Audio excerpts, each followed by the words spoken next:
Welcome back to the Project Midnight build series here at the Ruck Shop. Today's video, as you can see in the title, is the front end kit. So today I'm going to be covering everything that has to be done for a front end kit, as well as bleeding the brakes, little tricks we've learned along the way to help make this a lot easier for you, because some of you know it's kind of a pain to bleed these brakes. With this, we're going to be putting on the TRS front end kit. We have our super mesh wheels here that you see in gloss black. Here's my 12x4 wheel with a Michelin City Grip 110/70/12. If you want to see more about mounting this tire, just go back a couple videos and you'll see we did a video on that as well. With the front end kit, you are going to get 28-inch stainless steel brake line, the Adelin caliper adapter, the Adelin 4-piston caliper. We have them in black or silver. Of course, we're going black for this one. You get your 220 floating rotor, 12mm front axle, and you're also going to get the forks of your choice. So on here we have the PSP lowered forks. There is also an option for the NCY slam forks. The NCY slams are about an inch taller than the PSP, so we want this thing to be a little bit lower, have a nice stance to it. So we went with the PSP in black. You'll also get a basic master cylinder, which will typically match your factory levers for your rear drum brakes. So it's going to have the silver lever on it that you can match up. If you're going a different route like we are, we're using the Adelin drum disc setup with the black master cylinder. These also have our TRS brake switch on the left side. So this is going to allow you to have the brakes on the front brake and the rear brake. A lot of the systems out there don't have it for both. So we make a little switch that can go into your add-on levers and allow you to have the brakes for both levers. Also, we're going to use a axle spacer kit, which is going to center your wheel on the axle. And then lastly, we have the complete front hub we sell. So it is the bolts to mount the wheel to the hub, and then also the bolts for the rotor to mount to the hub. So we're going to go ahead and get into it. As you can see, the fork's already installed on here. We did this when installing the triple tree video so that we can put the headlight bracket in and kind of not have to take that back off and then put it back on for this video. So we're one step ahead. It's just 4 bolts that hold the forks in place, so that's good. Right now what I'm going to do is put the hub into the wheel and use some Loctite to make sure that that is nice and snug in there. Okay, so you have your front wheel here. Valve stem is facing out, or if you're on the bike, to the right. You are going to take your front hub like you see here. There's usually 4 M8 bolts in there that are very loose. You're going to remove these, take them out, and you're going to slide it so that the rotor pattern is on the back side. It's going to slide through the middle like this. You're going to line up the 4 holes and then put the bolts in. Now, each one of these bolts we put Loctite on. You definitely want to have Loctite on these hub bolts. So now that you have one of the hub bolts in, we'll go ahead and put the next one in the bottom and repeat the same step for all 4 bolts.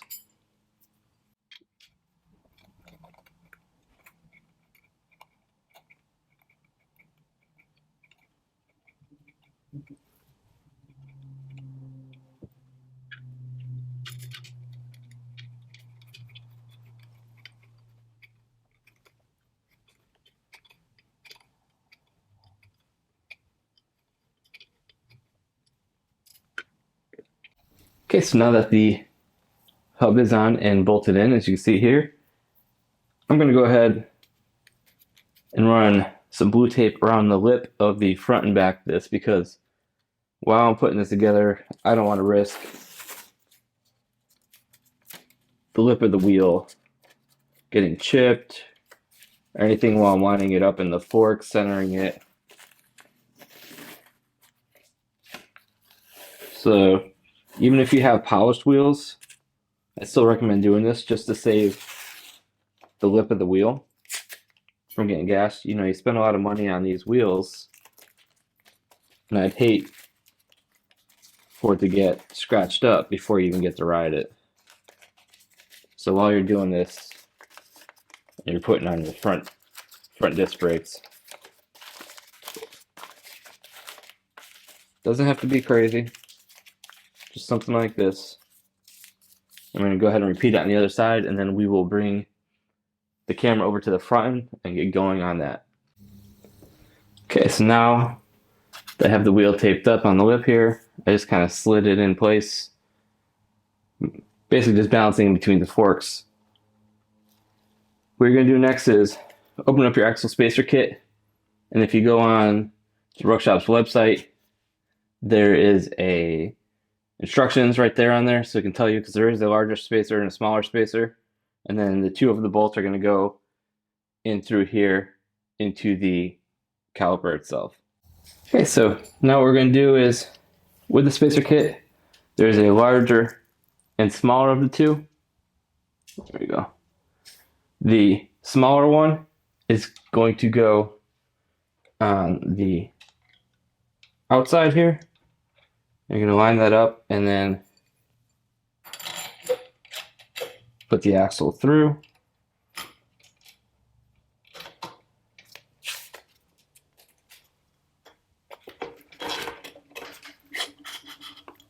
And then the larger of the spacers will go on this side, which I will tuck in here.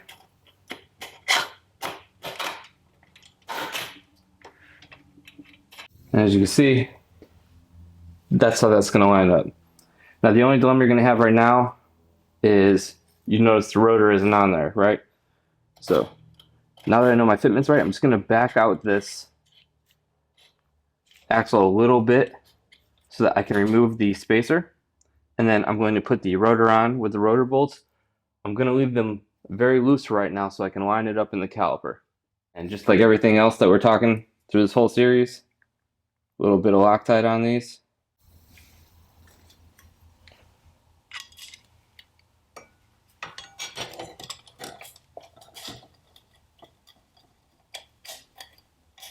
And you're going to see why I'm putting this on loosely in just a minute.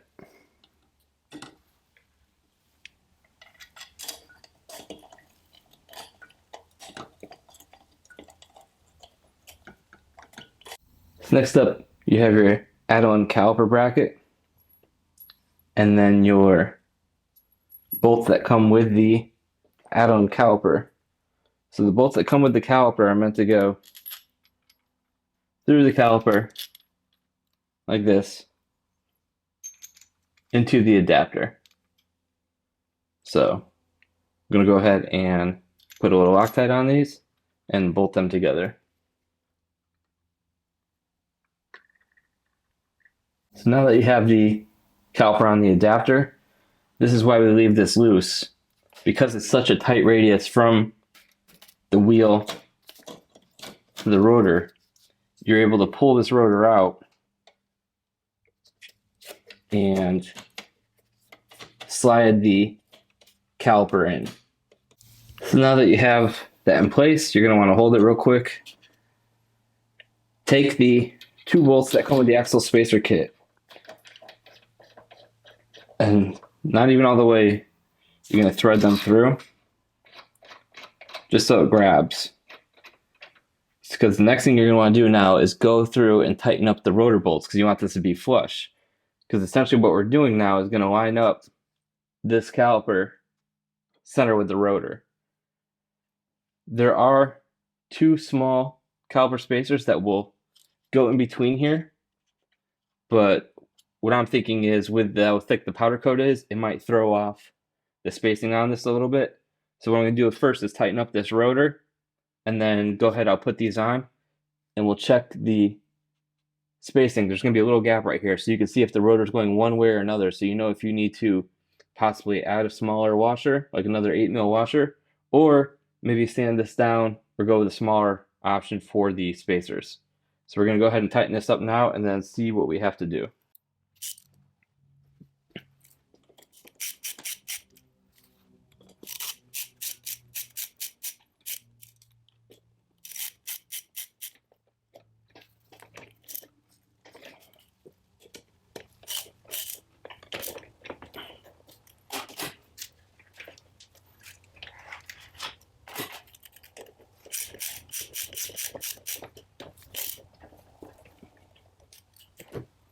I'm gonna go ahead now and put this spacer back in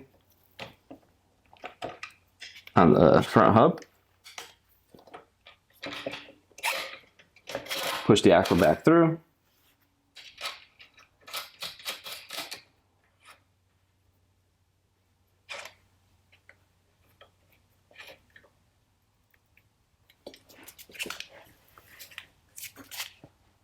Tighten up this axle nut, and then now I can go ahead and put these two spacers in and see how this lines up for me. It could be all set.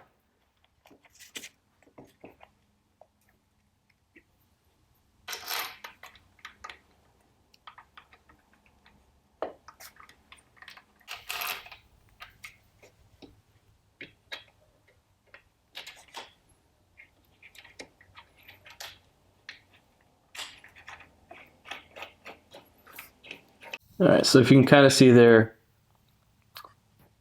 where the rotor is lying inside of the caliper, it is basically centered. It's not rubbing on one side or the other, so that means we're perfectly lined up.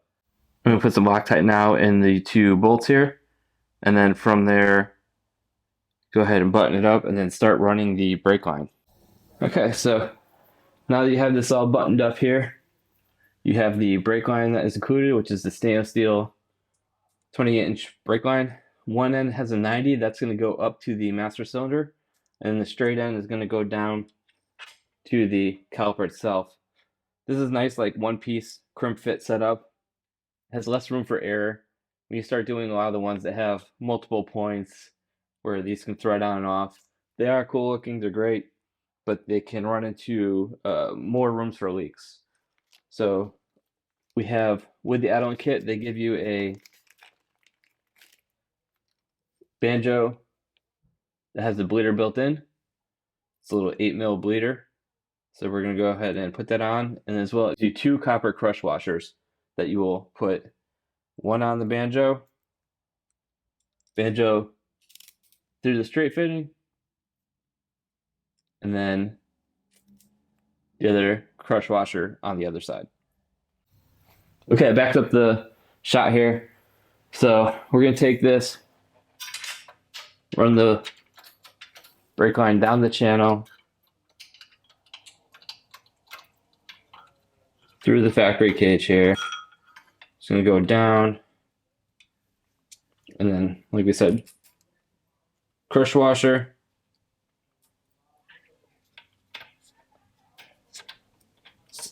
We'll go ahead and thread this in. All right, so the next step for this front of the video is we're going to put the levers on. This way I can go ahead and start to bleed this. So for the levers, we have the add-on levers. But one thing we're going to want to do is to know where the lever placement is and we don't mess up. I'm going to go ahead and put the PSP throttle that we have. I'll put the throttle tube on. This way I know exactly where I can put the lever, and then I'll bolt the lever down. And then just going over, I want to show you guys, we have some van grips.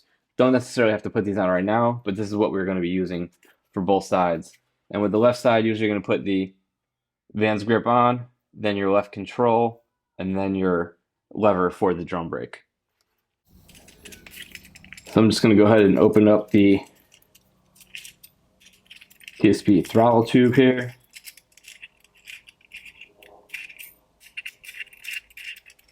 I like it's clean. There's no logos. Very clean. Sometimes, just in my opinion, I like this bike how it's coming out right now. All black. It's not plastered with logos, you know, just sometimes it's too much. Looking like a walking billboard, you know. So the less logos, I feel like the cleaner your bike looks. Everyone has their own opinion though, right? So we'll go ahead and slide this throttle tube up. We're just going to get it to line up on the end here. Okay, so now we have the throttle tube on, so we're going to go ahead and place the master cylinder on the lever here. Actually, what I'm gonna do is throw a thin strip of blue tape on here until I get the placement right. Because sometimes you want to move it around depending on what's comfortable for your hand. And I don't want to ruin or scratch the powder.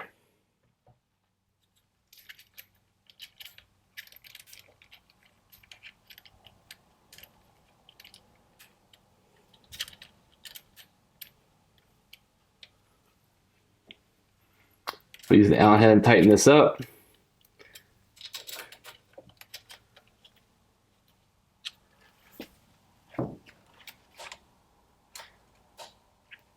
And I like this because the end of the lever goes flush with the end of the throttle tube there.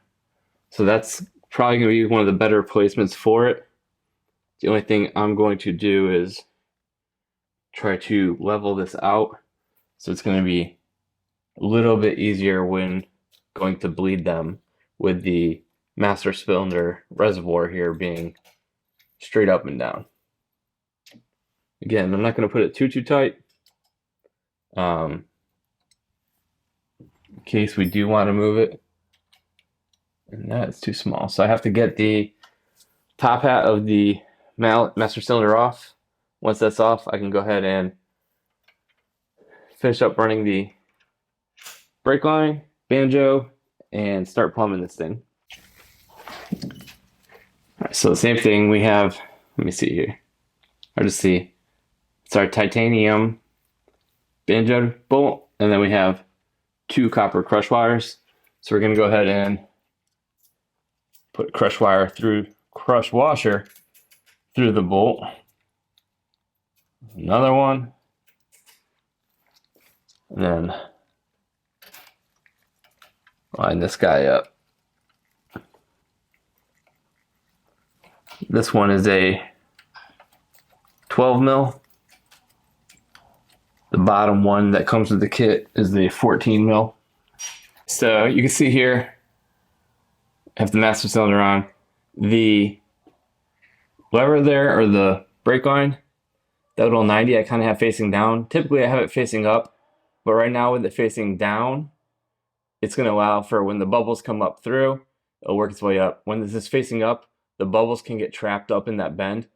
So you just want it to kind of work up. Once you have it bled, you can go ahead and turn this back up. Just loosen the banjo a little bit and turn it back up and allow for better cable placement. We have it running down, as you can see.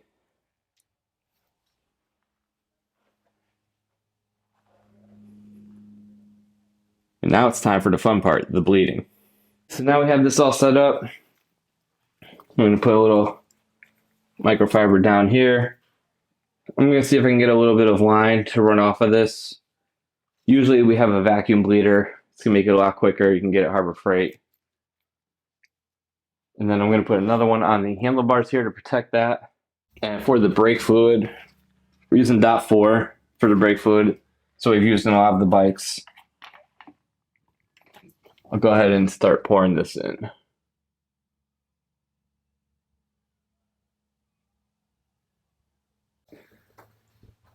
So now I have some fluid in the master cylinder. I'm going to start pumping it and then have a little line here to run off. You can put it to a cup, a bottle. If you have a bleeder, that's going to help a lot better. I'm doing this the old school way in case you don't have any of that. So we're just going to start pumping. Getting that fluid down. Open up this lever all the way.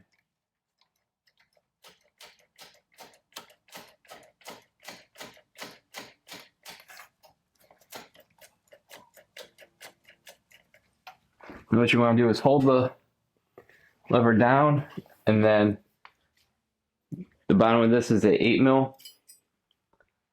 So while holding the lever down,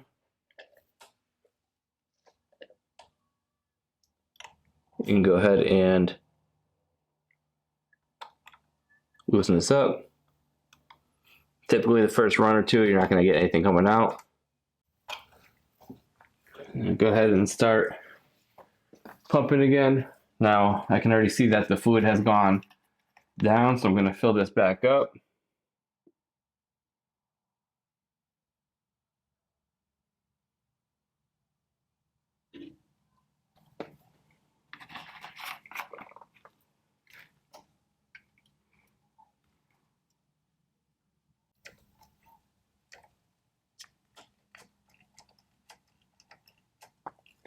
I'm going to repeat this process now with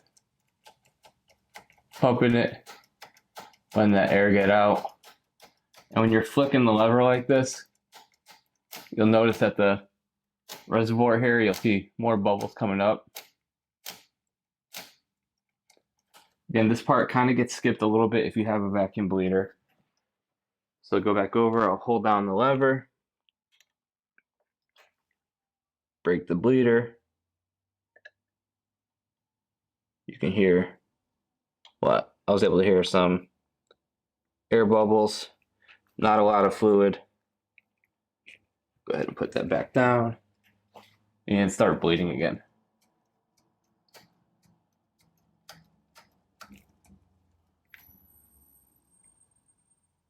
Now what I'm doing right now is I'm going to take with my gloves, run it along the crush washer of the banjo fitting up here to make sure that it's tight enough and I'm not getting any leaks that will potentially pull air in.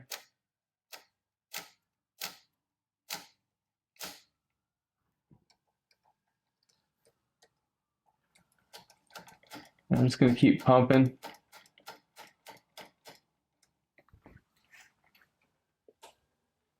And go ahead and break this free.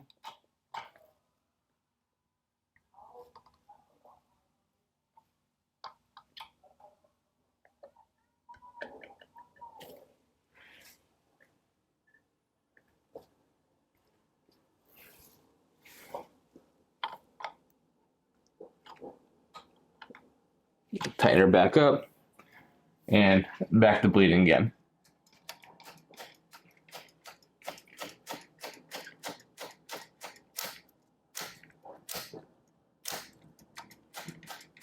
I'm seeing lots of little bubbles coming through here, so that's good. We're getting all the air out of this line. Okay, so what I'm going to do to kind of expedite this as well as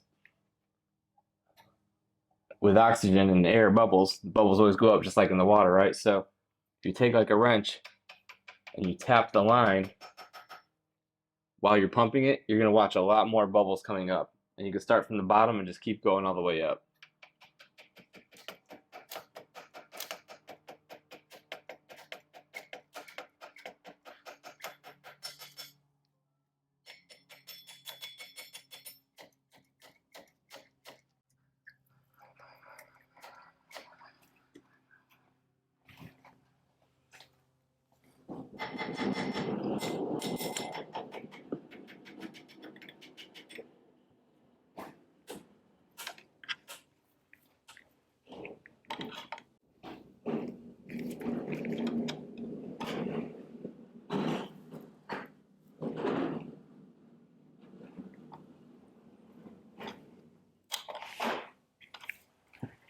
Okay, so now after doing this a couple times, you're gonna start building up pressure in the master cylinder. And I put the cap back on once the fluid's full. I just flick the lever, grab it with the tip of your thumb, and just let it snap back on its own. What that's gonna do is it's gonna shake any bubbles free in here. Again, check, no leaks. And then what I'll do here is, as you see, I took the hose off. I'm gonna hold this master cylinder or the lever closed and then break this bleeder free. Now the fluid's gonna go shooting pretty far because you're building up pressure now. All right, there you go. Tighten her back up. Give it a wipe. And then back to pumping. Now, I'm there. So this is nice. It's perfect where I want it to be. I can grab the brake and you can see and hear the pads catching. So that's that. Hope you guys enjoyed this video. Hopefully it was helpful on how to bleed the brakes and how to set up your front end kit. I know it's a lot to cover. It's a very big portion of the Honda Ruckus and the scooter itself. The next video I'm going to be doing is a wiring video with the PSP harness and going through and wiring up the whole bike. After that, we're going to be putting on all the accessories and getting it ready for its first startup and tuning. Be sure to like, share, and subscribe, and I'll catch you guys on the next one.